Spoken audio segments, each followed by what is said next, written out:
करेंगे। बिल्डर्स समूह पर आयकर छापा दूसरे दिन भी जारी है। आशादीप बिल्डर्स एंड डेवलपर्स समूह पर आयकर रेड जारी है।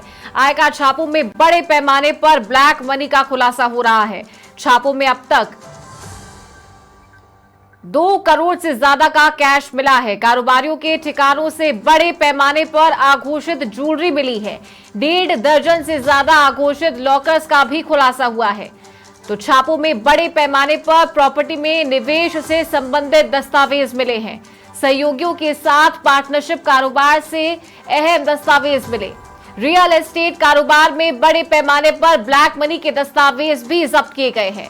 ग्रुप मालिक अनिल गुप्ता, शब्बीर खान और अशोक पाटनी के ठिकानों पर रेड जारी है।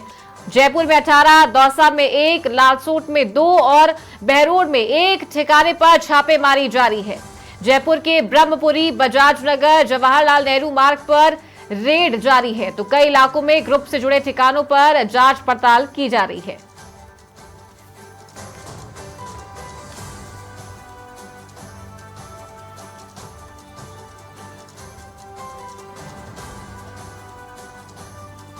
और ज्यादा जानकारी के साथ वरिष्ठ सहयोगी राकेश शर्मा फोन लाइन पर जुड़ गए हैं। Rakesh, Ashadeep builders end developer समूह पर रेड जारी है दूसरे दिन भी, अब तक क्या कुछ सामने आया है कार्रवाई में? बिल्कुल, जो आयकर इन्वेस्टिगेशन विंग की टीमें हैं ये लगातार जांच कर रही है और जांच में अब तक जो साक्ष्य मिले हैं उसमें कई चौंकाने वाली चीजें सामने आई हैं। सबसे बड़ी बात ये है कि ये इनकम टैक्स रिटर्न में नाम मात्र की आय दर्शाते थे, कई जगह पर जो है मुनाफे की जगह घाटा दिखाते थे। साथ ही जो कारोबार था उस कारोबार में पारदर्शिता नहीं थी। आयकर इन्वेस्टिगेशन विंग ने एक लंबे समय तक इस ग्रुप के सभी प्रकार के मामलों की जांच की। उस जांच में सामने आया कि जितने बड़े लेवल पर ये रियल एस्टेट के कामकाज के साथ साथ अन्य क्षेत्रों में कार्य कर रहे हैं उतना रिटर्न दाखिल नहीं कर रहे हैं।